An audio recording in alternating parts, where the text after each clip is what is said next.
السلام عليكم، ازيكم يا جماعة؟ أخباركم إيه؟ إحنا النهاردة هنتكلم على واحدة من ضمن أشهر أسباب الآلام في الركبة من ورا، البيكر سيست أو البوبليتير سيست أو الكيس الزلالي. أنا الدكتور أحمد العطار، استشاري جراحة العظام والعمود الفقري. أول حاجة، ألم الركبة من ورا، ألم خلفي، ساعات بيبقى في الركبة نفسها أو يطلع فوق أو ينزل لتحت. فمبدئيا كده الفكرة إنه مش شرط يبقى في الركبة، ده ممكن يبقى جاي من الحوض وممكن يبقى جاي من السمانة. فوظيفة الفحص يعني انت ممكن يبقى عندك كلكيعة في الركبة من ورا ومش هي سبب الألم، فدور الفحص ان هو يبين هو جاي منين. ما هياش حاجة سهلة بس ضرورية عشان ما تبقاش تخش عرضة العملية زي ما في حد مكلمني من كام يوم عشان ياخد إبرة في الظهر، هو حقيقي ظهره مفيش فيه مشكلة. أنا اللي أقصده مصدر الألم اللي هو باين لك ممكن يكون جاي ريفيرد، يعني جاي من حتة تانية. طيب، أشهر سببين للألم الخلفي تحديدا غير الأمامي والجانبي بيبقى لهم أسباب كتيرة. أما الخلفي لو السن كبير عادة بيبقى من الخشونة بتعمل كيس زلالي، أو في الشباب إن الرباط الصليبي الخلفي اتقطع. احنا قلنا الرباط الصليبي الخلفي اتقطع، ده مش زي الأمامي، بيبقى المشكلة أكتر ألم أكتر منها ثبات. طيب، إيه بقى الكيس الزلالي ده يا جماعة؟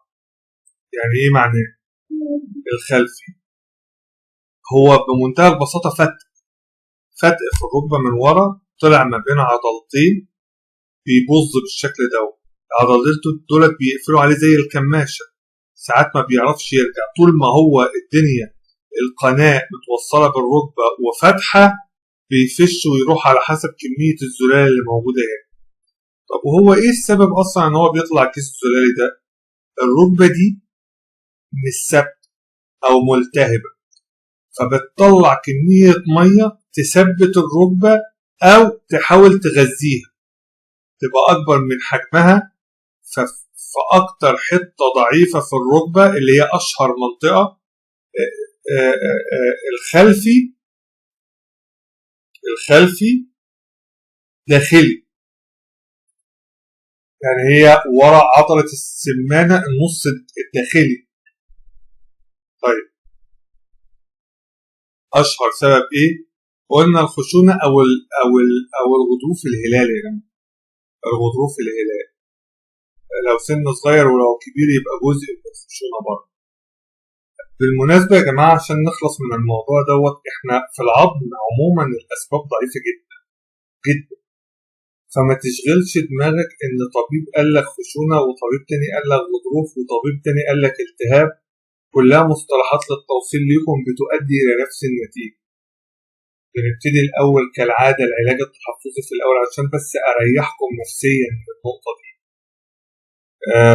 ونبتدي نتدرج لغاية لما لا قدر الله نبقى محتاجين جراحة. هو الجراحة معقدة، يعني السن صغير سن كبير، احتياج المريض، درجة الألم واصلة لغاية فين، الكلام على هذا الأساس.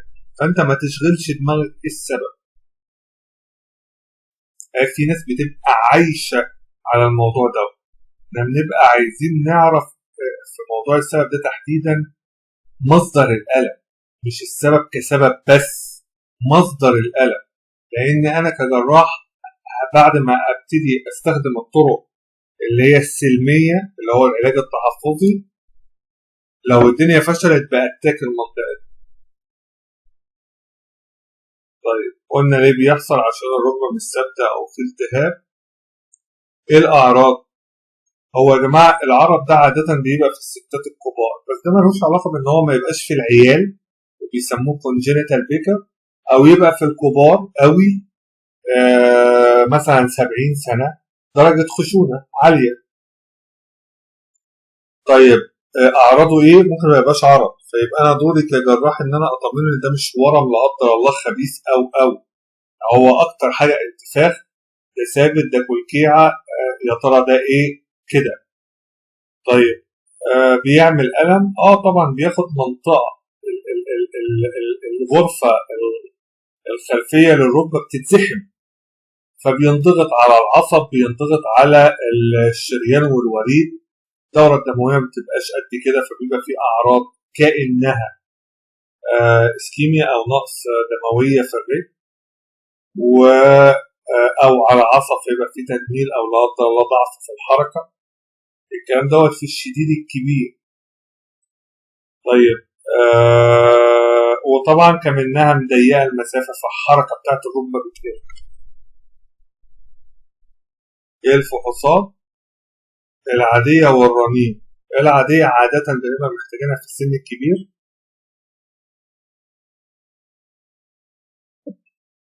والرنين بس عشان نشوف شكل الورم 99.9 بيبقى حميد، مش مشكله. في السن الصغير بنبقى ميالين اكتر للرنين.